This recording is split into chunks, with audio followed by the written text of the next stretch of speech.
그리스도 안에서 사랑하는 성도 여러분, 이동훈 목사의 성경의 세계 시간입니다. 우리는 지문 김기동 목사의 인자가 온 것은 텍스트를 두 차례에서 살펴보고 텍스트 플러스 알파 1, 2를 살펴보았습니다. 오늘은 조금 더 이동훈 목사가 인자가 온 것은 이라는 책의 부제로 기독론이라고 했기 때문에 기독론의 관점에서 기독론적인 보다 더 정론적인 관점에서 좀 기독론이라 하기에는 아쉬운 점이 있지 않는가라고 보고라는 측면에서 제가 이런 것들은 인자가 온 것은 이라고 하는 그 서술적인 표현보다는 조금 더 전곡을 지르는 예수 그리스도의 오심이라는 전곡을 지르는 것들을 한번 이야기해야겠다는 생각이 들어서 오늘 그 마지막 시간을 보낼까 합니다. 그러면서도 이렇게 끝나서 될 일인가, 조금 더 부족하면 어쩌면 좋지 하는 고민까지도 됩니다. 만일 그런 고민이 조금 더 심하면은 제가 일부러라도 기독론에 좀 격가지라고 생각하지만은 저는 그 격가지라고 생각함에도 불구하고 그럼에도 이렇게 모여져야 기독론이 좀 제대로 형성되지 않는가라고 하는 생각을 가지고 있는 것도 사실입니다. 만일 그렇다면 다음 해 2024년에는 새로운 것을 해야 되겠다라고 구상을 하고 있었는데 좀 늦추어서라도 한 회 아니면 한 2회 정도 기독론을 좀 더 보충할 수 있겠다라는 생각도 가지고 있습니다. 첫째, 제가 지금 얘기하려고 하는 것은 정통적인 기독론의 핵심이라고 할 수 있는 부분입니다. 예수 그리스도가 오신 것은 길게 얘기할 필요가 없어요. 벌써 12월 중순입니다. 12월 중순이면 성탄절이 바로 눈앞에 기다리고 있습니다. 성탄절에 대한 입장도 여러 가지 입장이 있습니다. 성탄절이 아주 이교적이다, 이교에서 온 것이다 라고 하는 입장이 있어서 아주 이교적, 웨슬적으로 보는 것도 있는데 제가 참 딱하게 생각합니다. 저는 그렇게 생각합니다. 딱하게 생각하기를, 아니 언제 오셔도 예수 그리스도 이 땅에 오셨다고 우리가 믿는 사람들이지 않느냐. 만일 우리가 그런 사람들이라면 그 언제 오신 것을 12월 25일로 보는 것이 왜 무리겠느냐. 또 12월 25일이 아니라고 하면은 그 아니라고 하는 대신에 가져올 수 있는 날짜가 무슨 날이겠느냐. 무슨 날이라고 해야 당신의 그 마음이 속 시원하겠느냐라고 하는 것이 제 생각입니다. 저는 아주 오래전부터 왜 이렇게 구차하게 사람들이 자꾸 태클을 걸고 부질없이 말싸움을 하는가 하는 생각을 많이 가지고 있었습니다. 그래서 예수는 기독교의 생명입니다. 하나님 어떻고 있고 얘기하는데 기독교회는 예수교회입니다. 하나님이 우리 주 예수 그리스도로 형상화되시고 그 형상화되신 예수를 다시 역으로 하나님이시다고 믿는 믿음이 우리의 믿음입니다. 그래서 예수가 신앙생활의 본질이고 예수교회가 제대로 된 기독론의 핵심이라고 할 수 있겠습니다. 그래서 첫째는 이 얘기를 하고 싶은 것입니다. 예수가 뭐냐? 존재의 근원이십니다. 존재의 근원이 뭐냐? 하나님이시다는 것입니다. 그러니까 예수는 존재의 근원이시고 그 존재의 근원이신 그분은 곧 창조주이시고 창조주이신 그분은 레위기서 3장 14절에 있는 말씀처럼 예수 하나님은 스스로 계시는 하나님, 곧 존재의 근원이신 하나님, 더 이상의 이유가 없으신 하나님, 존재의 근원이시면서 창조의 근원이신 하나님, 하나님과 동등하신 하나님의 형상으로서의 예수 그리스도, 하나님의 본체이신 그분을, 그래서 예수를 보는 순간에 하나님이라고 해야 한다는 것입니다. 우리가 예수가 하나님이시다는 사실을 믿는 것이지요. 그것이 기독교 신앙입니다. 그 하나님이신 하나님의 형상, 하나님의 본체의 형상으로 오신 그분이 곧 하나님이시다. 그 하나님이 섬김을 받으려 하지 아니하시고 섬기시고 많은 사람의 대속물이 되셨다라고 하는 것이 기독교의 본질이다. 기독교의 핵심이다. 이걸 빠뜨리면 안 되기 때문에 이 얘기를 좀 한마디로 딱 간결하게 왜 얘기하지 않는가라고 하는 생각을 늘 가지고 있는 것입니다. 다시 말씀드립니다. 예수를 믿습니다. 예수가 그럼 무엇인가? 하나님의 본체의 형상이신 하나님이신데, 그럼 그 예수가 인간의 몸을 입고 오셨다고 우리가 믿는 것입니다. 그럼 인간의 몸을 입고 오신, 그러니까 나사렛 동네에 예수, 그 친구 이름 예수잖아. 예수라는 이름의 그 어린 아이, 그 아이를 보았을 때, 하나님이라는 것이죠. 완전 미친놈이죠. 그래서 우리는 그 미친놈으로부터 신앙이 시작된 것입니다. 예수라는 아이를 보고 저를 하나님이라고 한다. 우리는 그렇게 믿었던 것입니다. 그렇게 믿고 온 것입니다.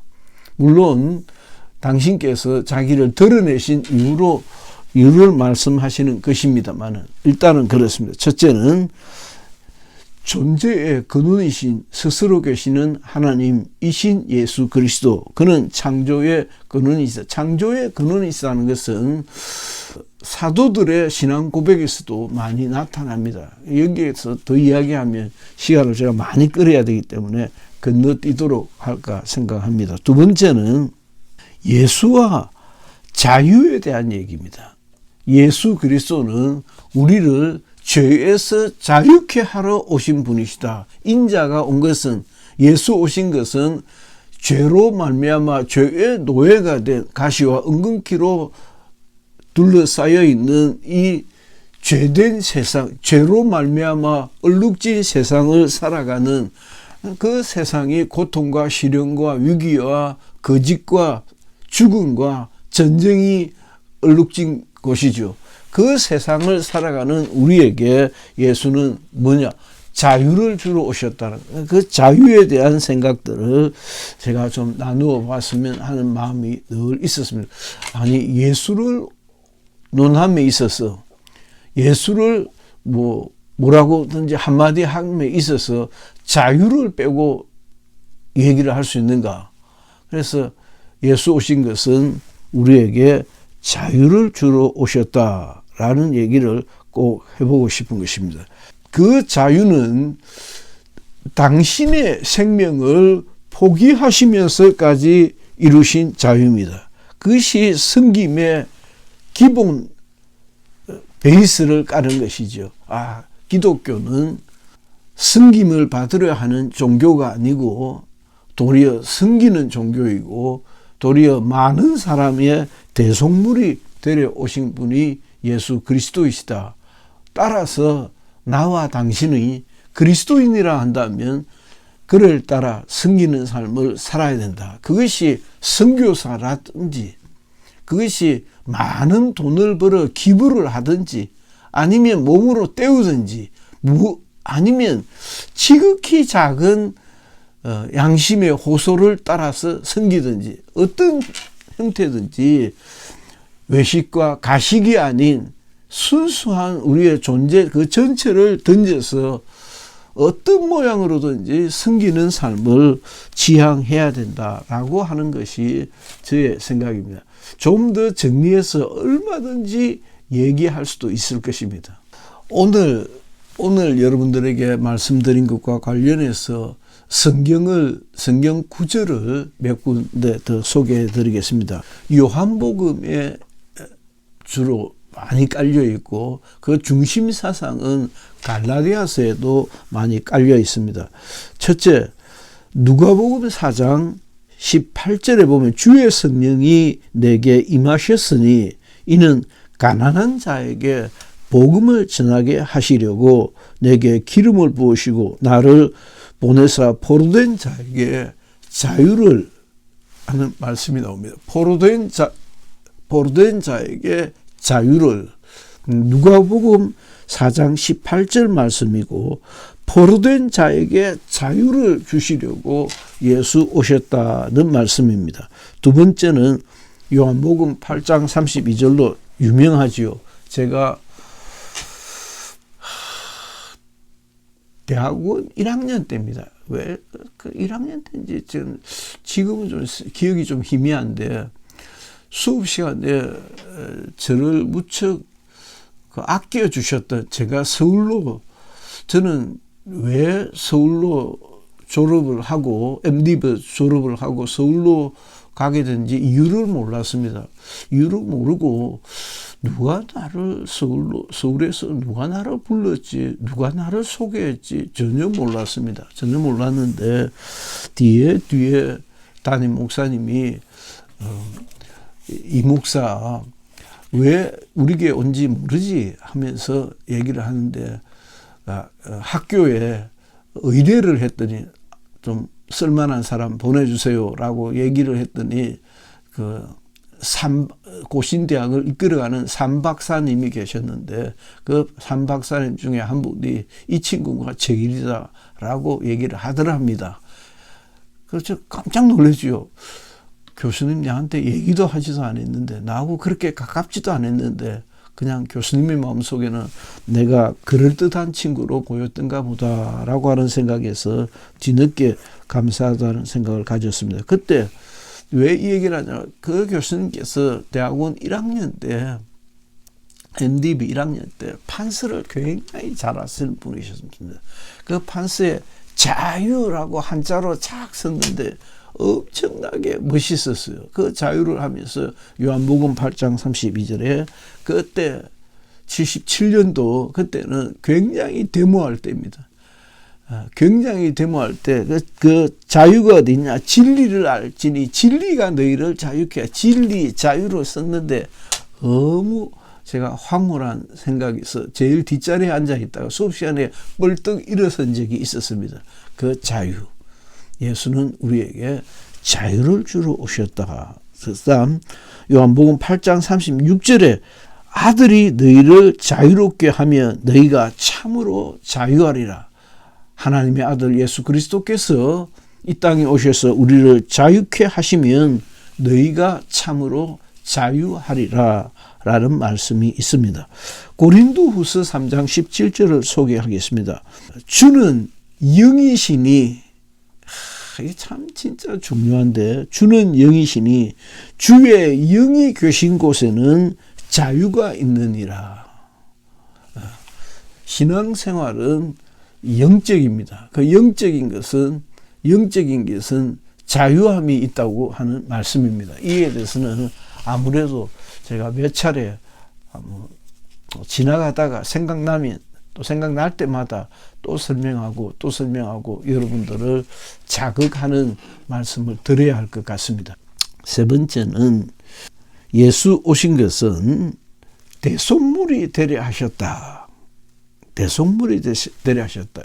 이 대속물과 앞 시간에 했던 대속물의 차이를 나눈다면 세 번째 대속물은 처절한 섬김입니다. 그러니까 우리가 섬김을 이야기하지 않는 종교가 있을까요? 불교의 자비라든지 이슬람의 사랑이라든지 섬김을 이야기하지 않는 종교는 있을 수가 없습니다. 세속 정치에서도 종교를 기특하게 생각하는 것은 종교를 외면하지 않는 것은 종교는 섬기는 사람들이다. 우리 사회를 좀 더 따뜻하게 하는, 우리 사회를 좀 더 보듬고 가는 그런 커뮤니티다라고 생각하기 때문입니다. 그것이 뭐냐? 당신의 몸을 던져서 이건 영적 의미를 빼고 실제 삶 속에서도 대속적 삶을 실천하는 것을 이야기합니다. 처절한 봉사, 희생, 수고 등을 말한다고 할 수 있겠습니다. 영적 의미로서의 대속적 섬김이 아니라 그보다 더 본질적인 것은 아니라 하지만은, 그러나 그 전체가, 그러니까 우리가 그리스도인으로서 대속적 삶을 살지 않는다면 그건 엉터리입니다. 형편이 어떠하고는 달리 하더라도 마음 속에서부터, 생각 속에서부터 기본적으로 온통 섬기는 삶을 살아야 한다는 것이 저의 생각입니다. 제가 주일신문 사장으로 있으면서도 계속 그런 시리즈를 많이 썼습니다. 좀 더 다듬고, 좀 더 완성하고, 좀 더 여론화 시켜서 나왔어야 했는데 그 일을 못했습니다. 왜냐하면 베레아는 섬기는 일에 별 관심이 없었어요. 그럴 뿐더러 제가 사장으로 있었던 그 기간에는 자기들 집안 싸움 하느라고 섬기는 일에 관심도 없었죠. 그런데 저는 그것을 회복시키고 싶었는데 계속 섬김이라는 말을 아마 몇십 회 했죠. 몇십 회 했는데 그것을 다 이루지 못한 것은 베레아라는 교단의 한계이기도 하고 성취하지 못한 저 개인적 아쉬움이기도 하고 그렇습니다. 자, 네 번째는 우리가 요한일서 3장 8절을 자주 언급을 합니다. 인자가 온 것은 성령을 힘입어 귀신을 쫓으려 하십니다. 귀신을 쫓는 것이면 하나님의 나라가 이미 임하였다라고 했는데, 요한일서 3장 8절에서 귀신과 예수 오신 것은 마귀의 일을 멸하려 하려 하십니다. 했는데 그 멸하려 하시는 일이 예수 오신 것입니다. 예수 오신 것은 죄를 짓는 자는 마귀에게 속하였나니 마귀는 처음부터 범죄함이라. 예수 오신 것은 마귀의 일을 멸하려 하신 것이다 라고 하므로, 마귀의 일을 멸하려 하므로 하나님의 나라를 완성하려 하신다는 것입니다. 하나님의 나라를 완성하신다. 자, 그래서 마지막으로는 예수 그리스도 인자가 온 것은, 기독론의 핵심은 마침내는 하나님의 나라를 그가 이루려 하십니다. 세자로서, 하나님의 아들로서, 하나님의 왕권을 가지고, 제가 요즘 참 재밌게 그렇게 느낍니다. 이스라엘과 하마스라는 이슬람 무장단체와의 싸움도 땅땅 묶입니다. 러시아와 우크라이나의 싸움도 땅땅 묶입니다. 그래서 결국은 어디서 땅을 더 차지하느냐의 싸움인데, 영적으로 하나님의 나라도 그것이 단지 하나님의 나라는 영의 세계라고 하는 것이, 이건 다음에 제가 조금 더 얘기할 기회가 있겠습니다. 오늘도 저희 교회에서는 제 심중을 좀 잠깐 얘기했습니다. 잠깐 얘기했지만 알아듣는 이가 아무도 없었을 것 같고요. 여러분들도 또 마찬가지인데, 우리의 신앙생활은 하나님의 나라가 핵심입니다. 그 하나님의 나라는 결국 땅땅 묶입니다. 영적으로 내가 하나님의 나라에 들어가는 것입니다. 내가 하나님의 나라의 왕권을 가지고 예수 그리스도와 함께 왕의 권세를 누리는 것입니다. 그 왕의 권세는, 왕의 권세가 확장되는 그 과정이 곧 하나님의 나라를 확보하는 것입니다. 그러니까 예수와 하나님의 나라는 예수와 땅의 문제, 새 하늘과 새 땅의 문제이다라고 하는 말씀을 꼭 드리고 싶습니다. 그래서 5가지를 말씀을 드린 것입니다. 예수와 자유를 이야기했고, 예수와 대속의 사건을 이야기했고, 예수와 땅의 문제를 이야기했고, 예수는 창조의 근원, 존재의 근원이시다고 얘기했고, 죄를 짓는 자는 마귀의 일을 멸하려 하십니다 라고 하므로 우리의 싸움은 영적 싸움이다. 사실 신앙생활은 이게 또 어떻게 설명을 해야 되는지, 영적이라는 것을 빼고 나면 신앙을 얘기할 수가 없습니다. 완전히 장난입니다. 그 다음부터는 그러니까 선남 선녀 청년들이 사랑을 하게 되고 또 성에 눈을 뜨게 되고 성에 눈을 뜨면서 성관계를 가지게 되고 그리고 생산을 하게 됩니다. 그게 죄입니까? 뭐 죄라고 생각하지 않아요. 그래서 일방적인 성관계를 요구하면 그건 뭐 아주 엄한 처벌을 받지 않습니까? 그러나 성경 어디에도 사실은 그렇게 얘기하지는 않습니다. 좀 더 자연스럽게 보고 좀 더 자연스럽게 보면서 그 자연스러움에 덮여 있는 영적인 것이 있는데 영적으로 오염되었다는 것이죠. 그래서 이 얘기도 제가 조금 더 심각하게 좀 얘기를 할까 합니다. 다음 주 하든지, 그러니까 다음 주, 그 다음 주, 2회 내지 3회 정도로 나누어서 시몬 김기동 목사님의 소천을 기념하는 세미나를 했었는데 그 세미나에 뭐 제가 주인공은 아니지만은 주제 발표를 하기로 했던 것을 조금 이견이 있었어요. 제 생각하고 좀 다르더라고요. 그래서 그러면 내가 조용히 빠질 테니까 당신들끼리 하시오 하고 빠졌습니다. 빠졌는데 그 빠진 것에 대한 글이 그대로 남아 있습니다. 일단 유튜브에 올려서 여러분들에게 소개하고 제가 거기에 대한 한 2번 내지 3번 정도로 나누어서 시므온의 의미는 무엇인가? 시므온이 이루신 것은 무엇이고 후세대를 위해서 하신 말씀은 무엇인가에 대해서 좀 정리해보는 시간을 가져볼까 그렇게 의욕을 가지고 있습니다.